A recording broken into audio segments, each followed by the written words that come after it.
We always believe that we're making the right decisions. Like we wouldn't make that choice if we didn't believe it was the right one. But sometimes if we don't have the right thing to anchor to, we can't prove whether it is the right choice. And I think having that clear front of mind, almost like a marking criteria that you have in an examination, of you're doing the exam with the marking criteria next to you, so you know what is the right choice, as opposed to you just trying to guess and think about what it could be from memory. You know, all right, this is the criteria that I'm trying to live my life by. This is the question that life's throwing me right now, and I can go left or right. Big intro, you know. Yeah. Nice. I mean, you're rubbing your eyes there. You're a bit tired. Yeah. Well, man, I'm like tired and refreshed all in one What because, do you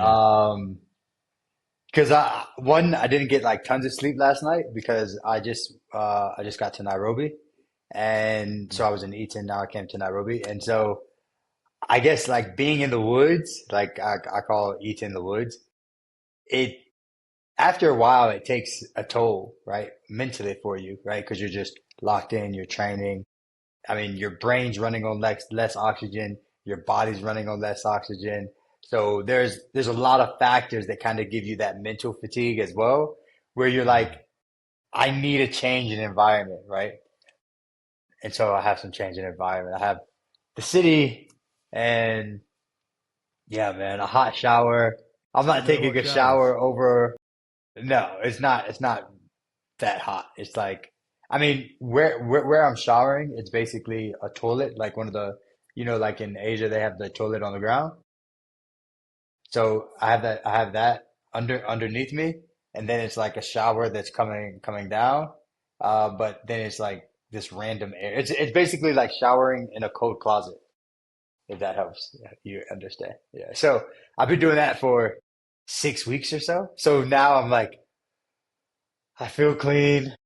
I got my beard cut, like I needed to just have some of that where I'm like, oh, I feel human again. Um, but I think I just need like usually I take that reset at week 4 or something. I just waited 6 weeks now, so it was kind of just it was a drag. But I did have a good long run on Sunday, so I was happy about that. Nice. When did you land in Nairobi? This morning. This morning. Okay. All right. Yeah. So Yeah. just adjusting right now then. Yeah. So I woke up at like 4:30, took a car at 5:30, got to the airport, had the flight at 7:30, got here, got my beard cut and stuff like that, and then ran like 14K and did some work. And now we're jumping into the session, man. Oh, sweet. Awesome. Well, I mean, is everything sort of going to plan in terms of like away from running, away from work, like just life maintenance, life admin? Yeah, I think it's going pretty good. I mean, I think too, one thing I realized today, I had a coffee so I have coffee every day, yes. But today I had coffee at a coffee shop. And the coffee shop creates this white noise type of environment for me that I typically do every time I'm in a city, right? And that allows me to sit back, reflect, kind of think about life a bit. Um, so I think I will have even more clarity these next 2 weeks, right? Because I've just been in the mix, just grinding. And I think that's good. A lot of positive things have happened over the last 6, 7 weeks, but it's just been full sprint, right? And I mean, we're still in a sprint with the marathon, and we're still in a sprint with the business and everything going to the end of the year. I think that now it's like, I don't know, I feel a little bit more refreshed, at least today. And so Mm.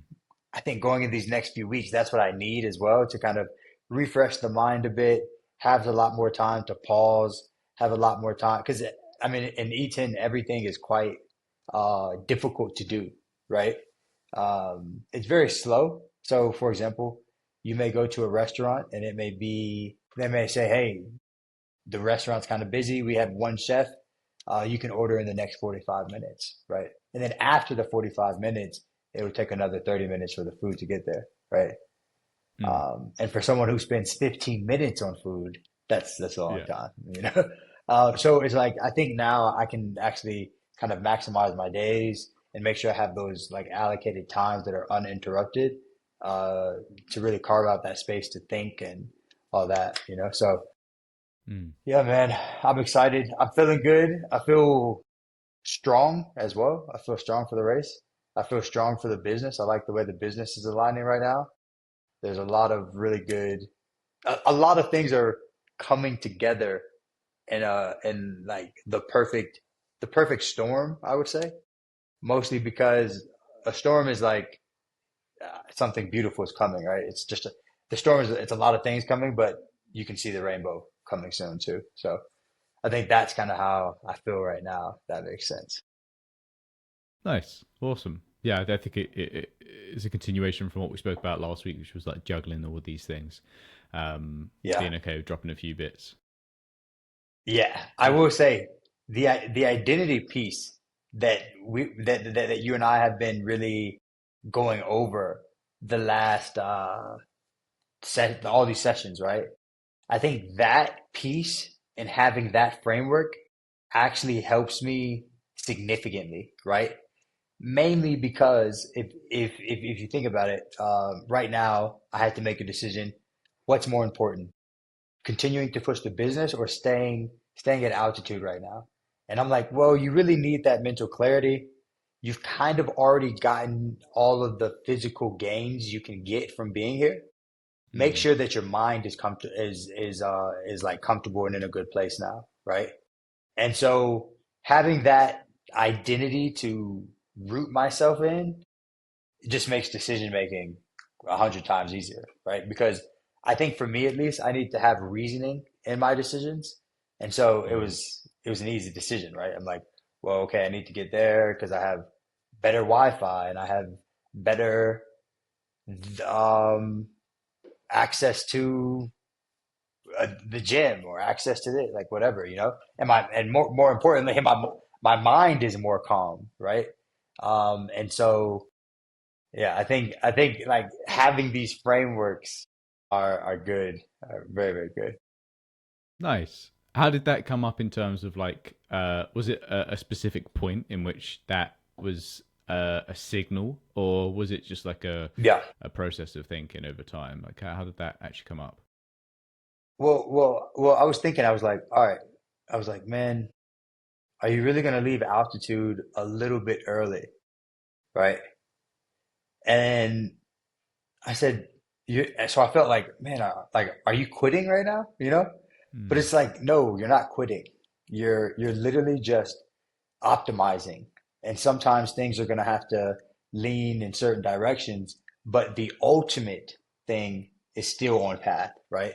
So it's like, yeah, I might have left altitude a little bit early, Mm. but it doesn't impact the bigger vision, right? It doesn't impact the running. In fact, it supports the bigger mission probably more so than staying, Mm. right? And so having those decisions to make, I think you have to have something to root yourself in, and yeah, that's this athlete CEO identity. Mm. I think that in of itself, that's a hard thing to do. But when you haven't got that clear signaling, we always believe that we're making the right decisions. Like we wouldn't make that choice if we didn't believe it was the right one. I don't think anyone actively goes about their day looking to make the wrong choice. So wholeheartedly, when we make the choice, we believe it's correct, or at least we try to convince ourselves a 60-40% split that we believe it's the right choice, maybe even if it's not 100%. Um, but sometimes if we don't have the right thing to anchor to, we can't prove whether it is the right choice.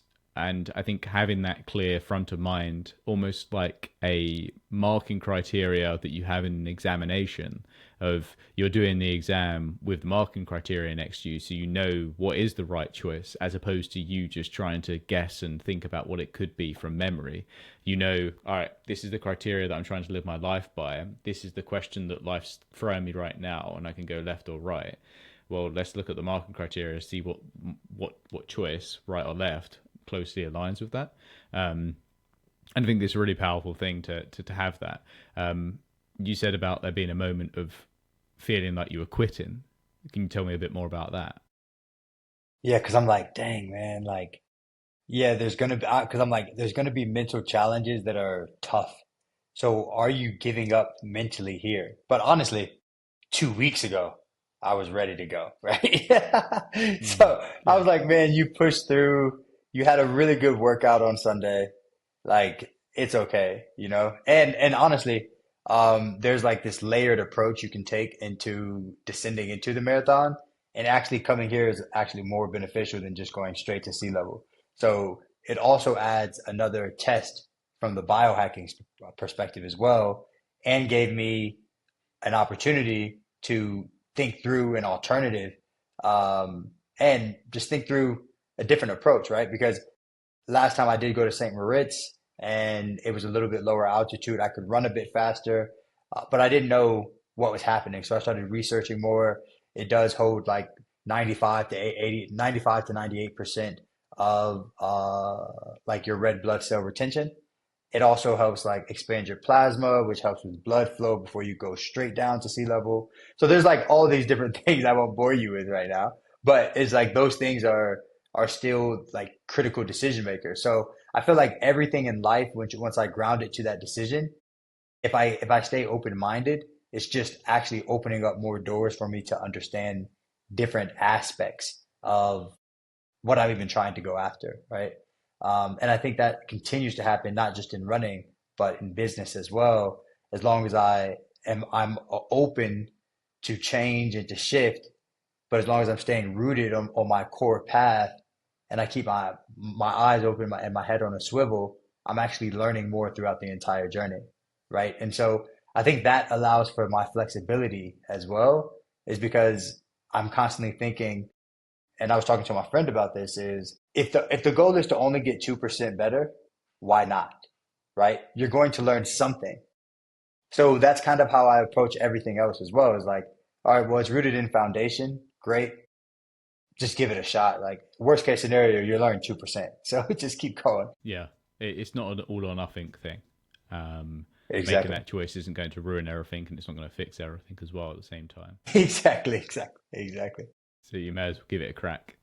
Um, yeah. 100%. So you talk about rooting it into the identity, and I just want to explore this a little bit further. So because I think it's understandable to have that thought flicker in your mind of, am I giving up here?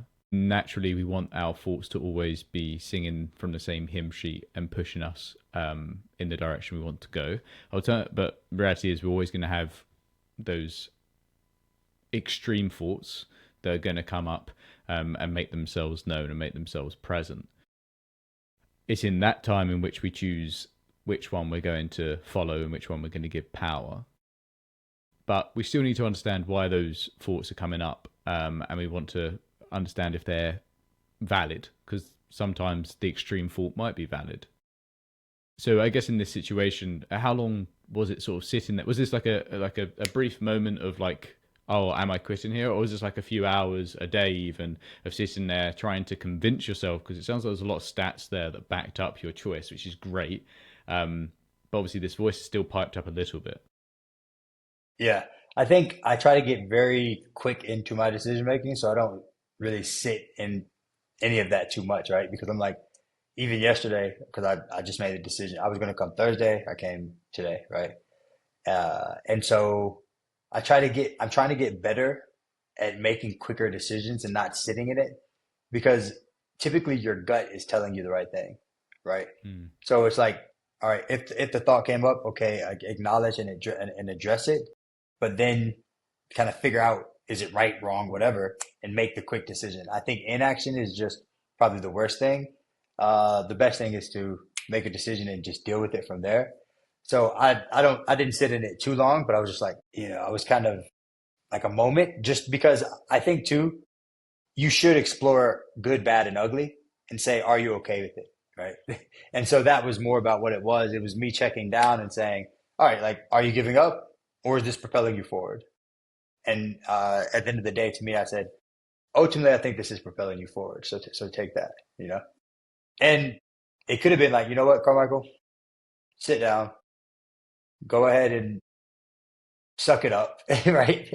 And leave Thursday.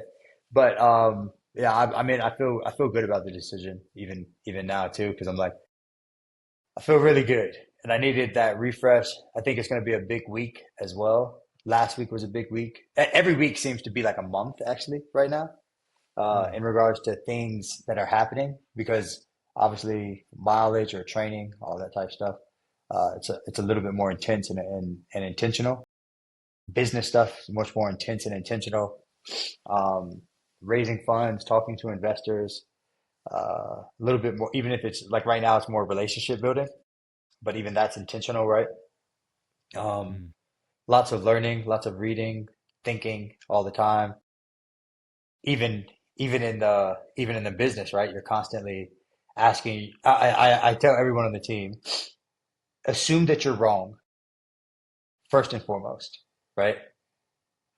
Just because then you can prove that you're right, right? Mm. But if you assume that you're wrong, or like one thing I think about is why hadn't anybody else thought about this? If this is so obvious, right? And so that allows me to think about how others may be thinking about the issue and find gaps, right? Or like validate or make my, or refute some of my own thoughts, right? And so Mm. I try to lean with that constantly is assume that I'm wrong, assume that I'm wrong, assume that I'm wrong, you know? I think that's a really it's a good perspective to have. I want to challenge it to say, is that always helpful? And does that like trickle into other areas of life where assuming you're wrong, say like on race day or like when you're running, is that a good thing all the time? Or is it like, how's Yeah, that channel of process of thinking work? I think, I think it's a time and place. I will say even today when I was on the plane or I was on the plane and when I was on the coffee shop today, I had the visualization of the 10K and it was the opposite of it was actually the opposite of what you're like what if you're wrong. It's like, bro, you're going to be so right this time. And Mm. I guess I've been visualizing it more and more as the race gets closer is that last 10K where like even on my long run I finished at like 350 per K, which is like quite quick at altitude. And so and it was fast. It was the faster K, right? At the end, in my head, I was like, and by the way, at sea level, I was finishing it like at 338 on my long runs at like 30K and all this, right? And Mm. so I was like, I, I know I'm strong, right? And I think I'm getting that confidence more now. And so I'm constantly thinking about that last 10K, like, I'm gonna own that shit. You know what I mean? Like Yeah. I'm gonna like that's when I'm gonna feel fresh. I don't know. In my mind right now, it's Mm. like today I said, what if you run the last 10K as your fastest 10K? That's what I keep thinking in my head. So going back to your like statement of is it always good? No. I think there's time and place for everything. And I'm getting better at like identifying where that is. Like athlete Carmichael has that Chardarius in him, right? Where he's loose, he's confident, he's you know what I mean? Like I'm just visualizing. Like, I see the buildings when I'm going down that street. No, I feel I just feel it now, you know? And so Mm. I'm feeling good about that last 10K right now. Cause I'm like Nice. even in London, I'm like I was so much faster throughout the entire race. Don't let the last 10K bring your average pace down, you know? Mm. Mm. That should, if anything, it should bring it up. Like, how can you go? And then even in the long run, I was just and in my run today, I've just been thinking about just being way more calm, right? And even my heart rate, I'm just like kind of breathing through it and just like feeling that calmness throughout even my heart, right? I know that may Mm. seem weird, but I'm literally No. feeling that calmness even in my heart where I'm just like, yeah, you're in flow now, right? And I'm trying to Mm. keep in these next few weeks is constantly staying in flow, right? There's actually a book that I'm meant to buy. I'm going to check it out here called Flow. And so I think that might even be have to be the word for the marathon because it needs to be in flow, you know? Everything needs to be in flow. So yeah, Mm. man. I like that. And I and think. and and everything is flowing right now in such a Mm, great way. It's like I tried to explain, maybe it was our last call when I was like, you're juggling all these balls, but you know which one to catch all the time. You know, like, but it's easy right now, you know? yeah, Not yeah. it's I actually I don't know if I would say easy is the right word because that's the mindset, but Mm, it's like juggling is never easy. It's just once you get in that rhythm, it's just coming to you, right? And I feel like that's how everything is happening right now. Everything is aligning at perfect timing, right?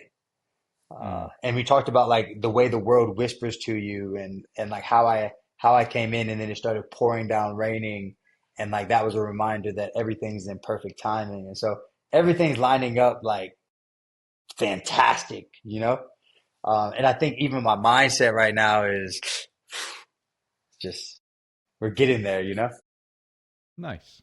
That's good. Man, amazing to hear. I think a couple of things there. First of all, we're saying about like that thinking about your heart being calm.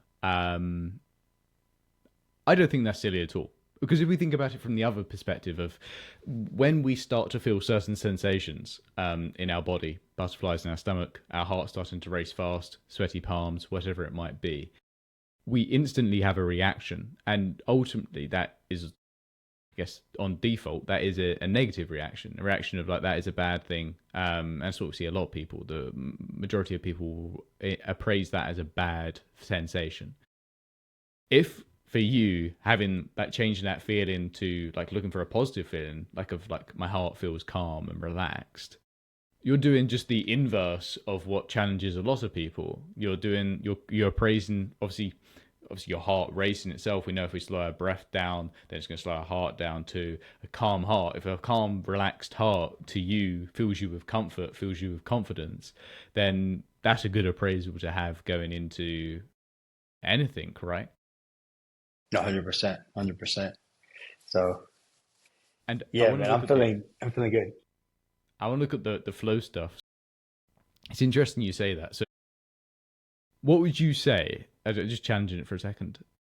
Is the components of what's contributing to feeling this flow sensation right now? What's contributing to feeling that? Because I think it's quite hard to conceptualize flow. Yeah, I think the main thing is deep belief, passion, optimism, and execution. Mm-hmm. Mm. Okay. So how's that actually? So those are the sensations that you're feeling, right? When you say for you that sort of elicits flow. If you're feeling deep belief, passion, optimism, and execution. Okay. But but but I think like all of those have to be triggering at the same time to Mm-hmm. understand flow. Mm-hmm. You know what I mean? Yeah. So you have to be optimistic, you have to be passionate, you have to have this deep belief, and you have to be executing, or none of that's gonna happen anyway, right? And so I'm not like super religious, all this type of stuff. So me and my friend were actually talking about religion and spirituality and all this type of Mm. stuff, and uh, he was talking about like praise. This is going to go into the flow state. He was talking about like when you go to church and you're praising and all that type of stuff. And for me, I'm not gonna lie, like sometimes when people go to church, I feel like they go to church. I say it's easy for them to practice, but they don't apply. Spiritual people and religious people, they practice but don't apply. A lot of people just in the world. So I said, purpose is the highest form of praise, right? Because when you have purpose, you're believing in something you can't see typically, right? You have to manifest in all the gifts that you believe God or whoever you believe in has given you, right? You have to have a deep passion for it, right? And all this type of stuff. So for me, that's what flow is. And that's why I described all those things is you have to have all those different components in order to feel flow state. You know what I mean? Mm. Mm. Or to feel in flow. Because you can't hesitate on the execution because that might impact that might challenge that you may not actually believe because you're not Mm. executing like you do. You know what I mean? Mm. And the only way you're going to believe is if you're optimistic. Mm. Because you're not just gonna be like, oh, like this may not work out. You know what I mean? Like if you're optimistic, you may believe, right? Because you're like, okay, like something good can happen. Like I have to do this, and then you're executing. So that's what I'm saying. All these things have to be balancing one another, similar to the juggling, for it Mm. all to connect.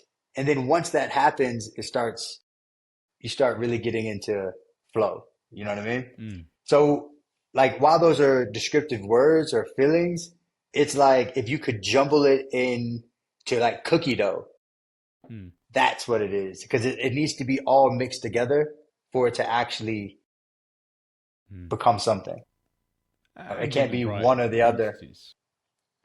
And in the right quantities. Yeah. That's the Mm. thing. You can't just be over indexed on optimism and have no Mm. execution. Yeah. Like, Well, I think yeah. that's the thing. Because then, People. yeah. Sorry, please go. No, because if you have all this optimism, but you're not executing, then you don't believe, Mm. right? So one thing, even in Kenya, I always say this is one thing that's beautiful about Kenyans is they operate as if they are pros before they are ever pros, you Mm. know? And that goes into deep belief because they believe they are champions. And so people who genuinely believe in who they want to be are going to execute because they know the only thing stopping them from that goal is themselves and them actually taking the steps. Mm. Sometimes you can feel it so deeply that you're like, all I have to do is connect this dot and that dot. And you seem like you have the roadmap. And life typically doesn't work out that way, right? But you're like, oh, that was just one little thing. Like, I'll go to the next, right? Like, you have that Mm. ridiculous belief. I mean, I was listening to this startup podcast, right?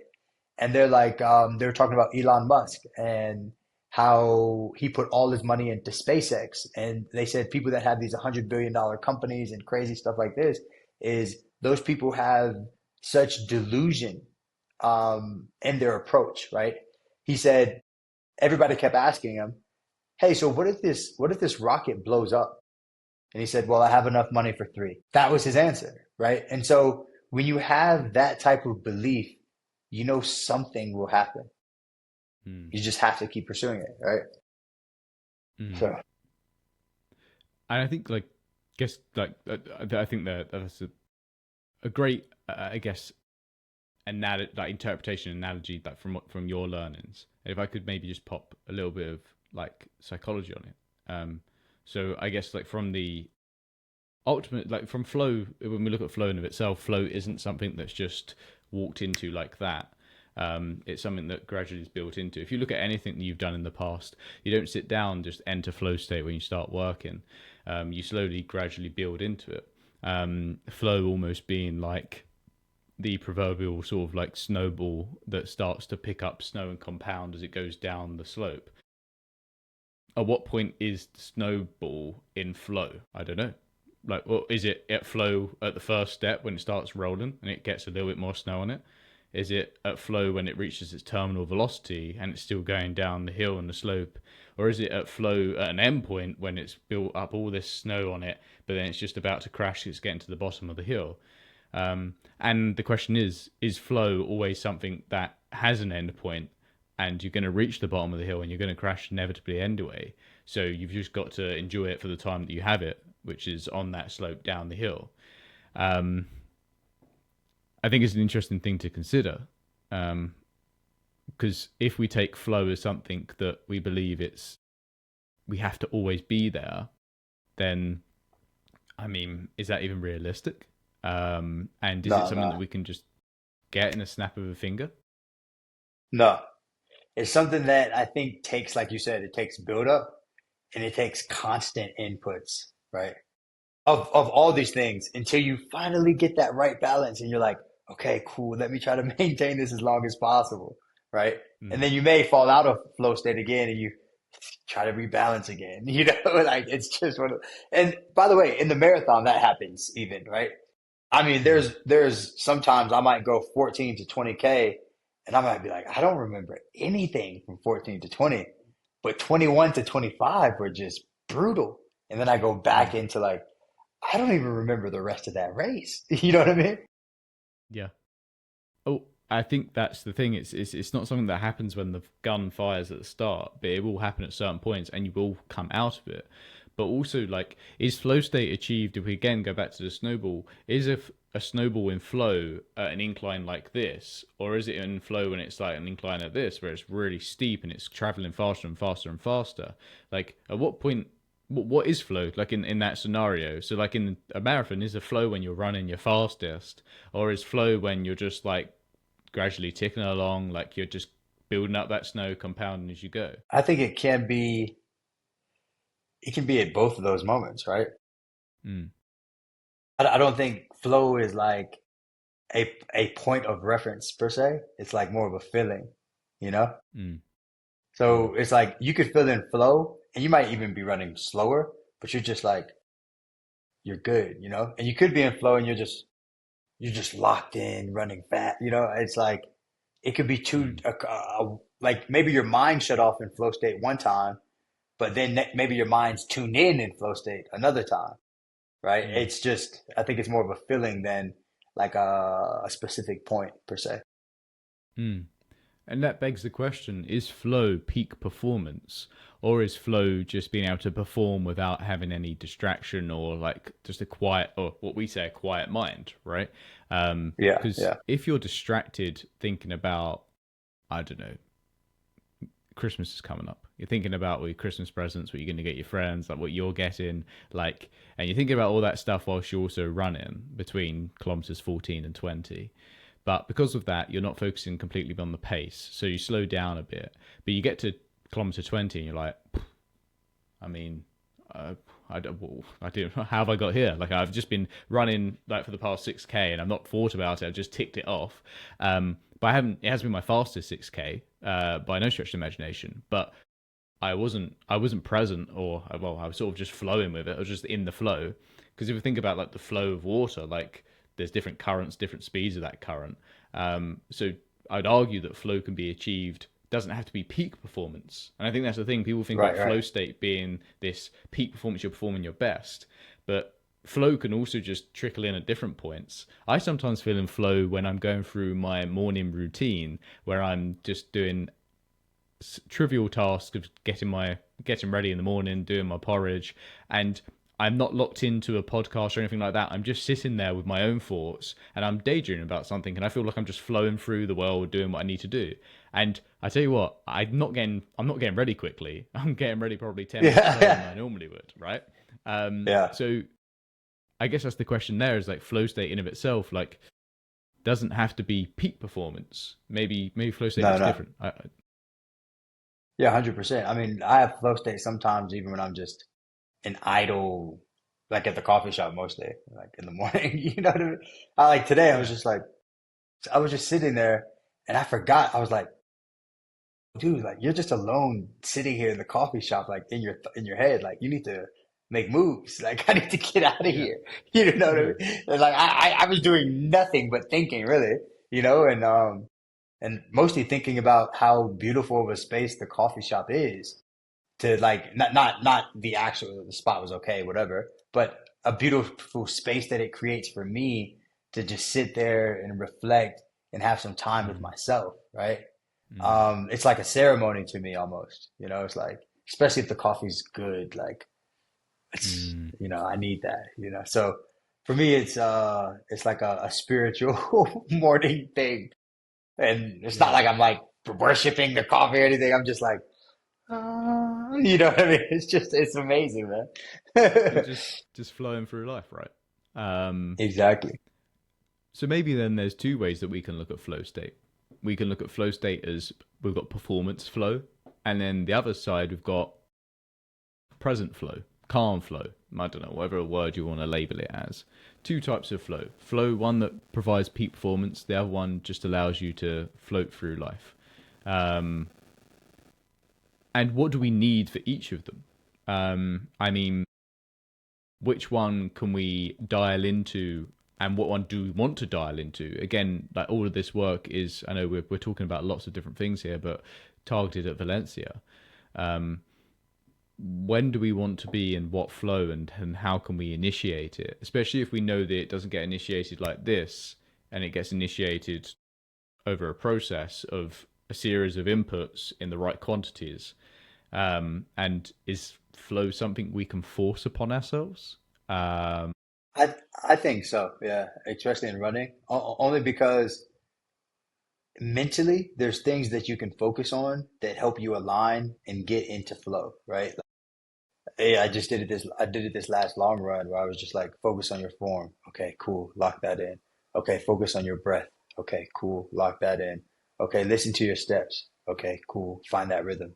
Next thing you know, you're just like, okay, everything's connecting, right? But you have to be patient and unlock each and every one of those things where you feel confident and comfortable with it all, right?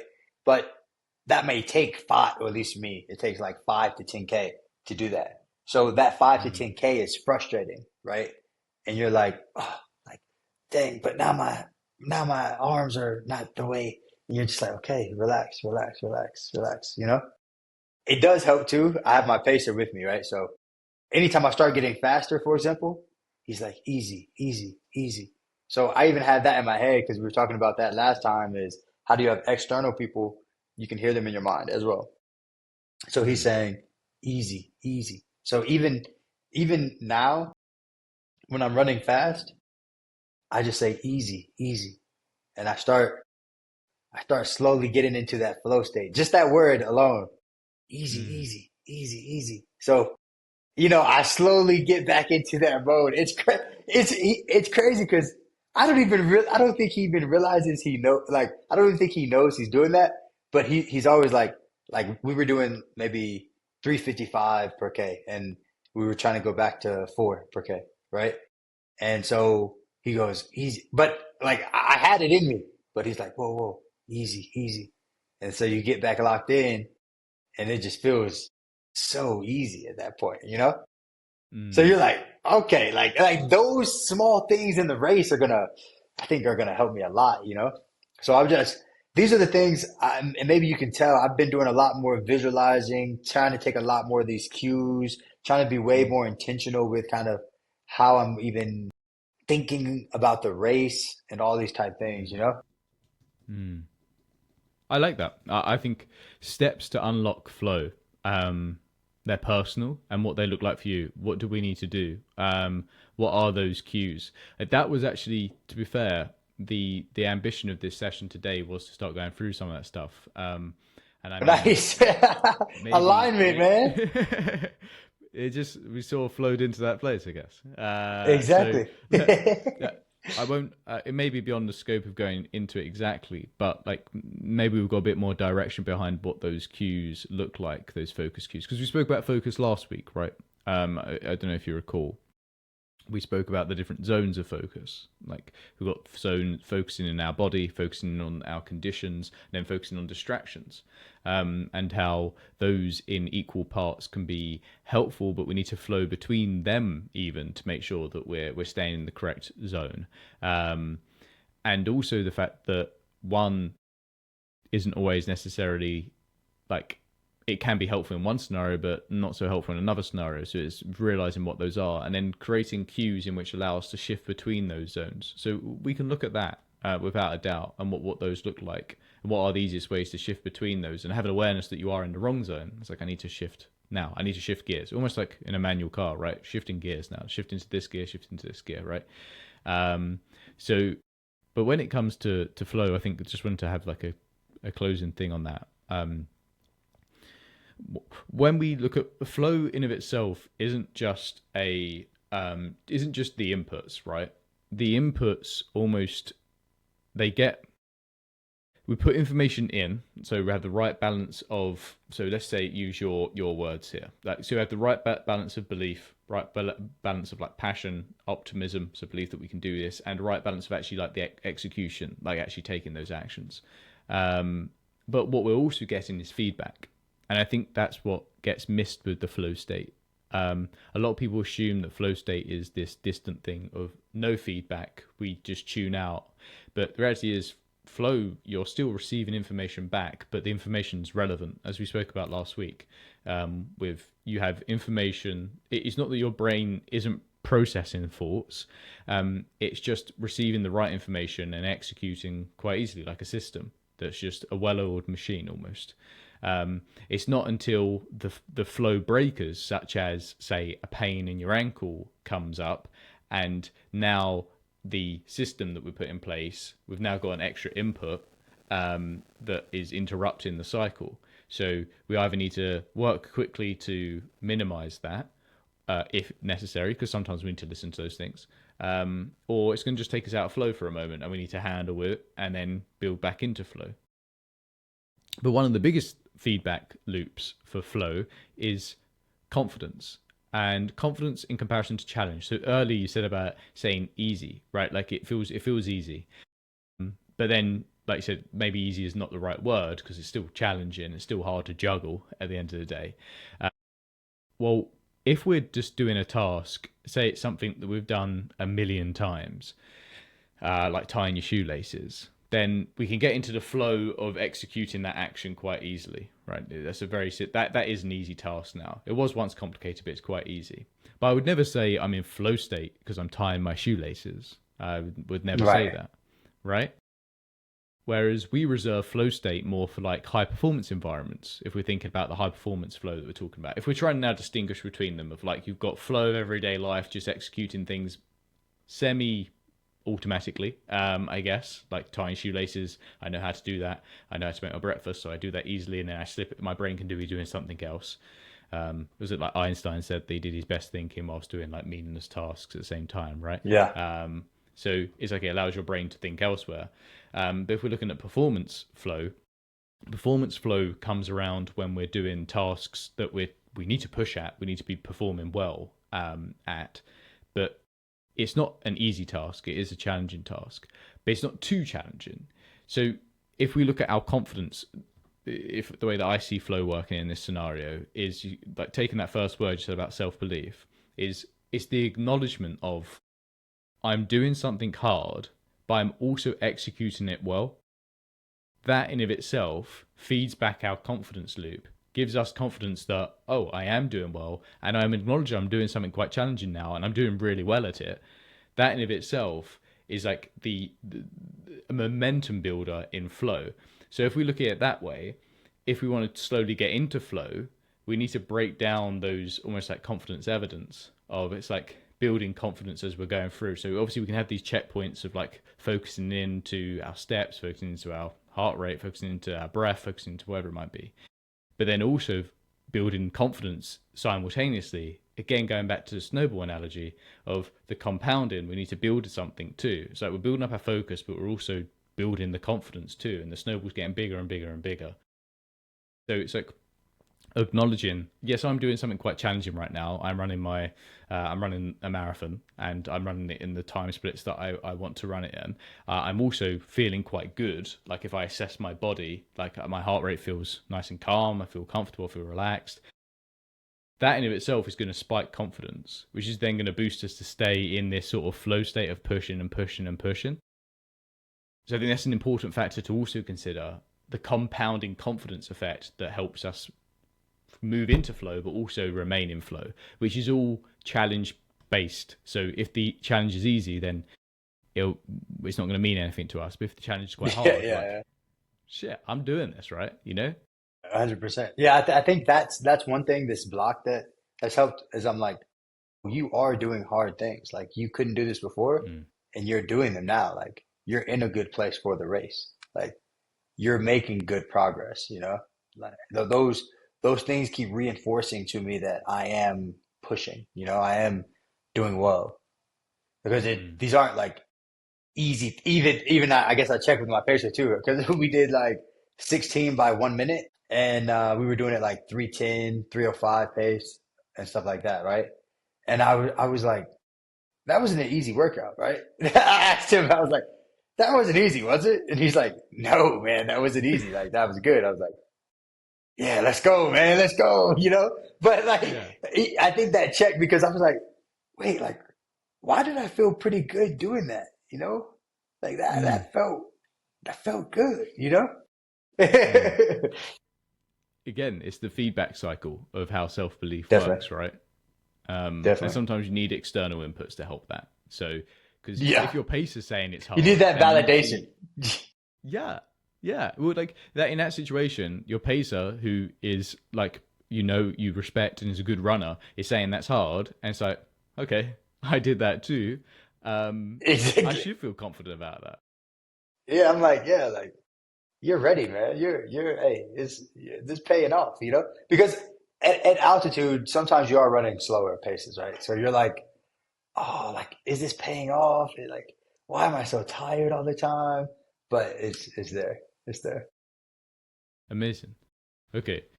Well, I mean, there's a few things that I was going to go into because we spoke about like mining for diamonds. It sounds like there are a few diamonds that are being mined already just through this conversation. So I hope we're taking note of them and collecting them, making sure that they're front of mind, so that in a couple sessions time, we're gonna, as I introduced a few sessions ago, we're gonna talk about matching those confidence evidence with potential challenges in Valencia. Um, so keep mining for those. Is there anything top of mind? I know you've already said a few during this chat, that like a standout diamonds that you've mined from uh, I think recently. just making clear decisions and having clear communications the with the development team, with Dr. Gurov, who is working with me on Aiden as well. Hmm. So I think having conversations, clear conversations with everybody, you know, I think Hmm. that's something I'm really proud of lately is making sure everybody's on the same page, on the same vision, you know? And Hmm. there's going to be a lot more of those conversations for sure. Nice. And I mean, as we spoke about just there, like those conversations are going to propel you. I know some of those maybe aren't marathon relevant, but conversations like with your coach and your pacer and like with your doctor as well, like all these different people, it's like those are voices and conversation and words that we want to channel with us in the marathon too. Yeah, 100%. Nice. 100%. Okay. I Yeah, mean, man. that's sort of like blasted through that today. Um, reflections. Yeah, no, I mean, man, I feel good. I think too, being here right now and jumping into this session is I know I made the right decision. One, because I feel refreshed. I feel very hungry. Even on my run today, I was like, oh yeah, man, you're back, falling back in love with running again. And you know, because it was getting like a chore a little bit where I was like, Yeah. oh, not another run, right? And so I think I made the right call at the right time, and I'm feeling very good, man. Very, very good. The long run this past weekend helped for sure because I never hit those paces before, and my coach is very good, right? In regards to if he likes something, like he looked on Strava, if he thinks something's very good, he likes it. So he liked my long run this weekend, and I'm like, yeah, let's go, let's go. You know what I mean? So that got me a little Nice. hyped too. Amazing. Another one of those diamonds to mine for when we're thinking about Exactly. like when we're struggling in Valencia potentially. It's like I'll go back to that long run. I was hitting paces and my coach liked the workout. Amazing. Exactly, exactly. It's like, man, you're built for this, man. Let's go. Awesome. Okay. I mean, from my side, I've got a clear idea of what to go through, what I would like to explore next session. But as always, if there's anything else you want to talk about, we can do that. Um, I guess the challenging point for this week is maybe just going away and looking at moments of flow, I guess, and Yeah, those I'm going inputs. to research this more because this Nice. flow thing keeps coming up. It was who was a guy? It was some Instagram guy. He was talking about a book called Flow that I should check out. So I'm Hmm. gonna I'm gonna go one look for the book, and that word has just been stuck in my head mainly because I'm feeling that like that too. You know? Hmm. I mean, look. So there's a psychologist. I can never get his name right. but he's like the flow guy.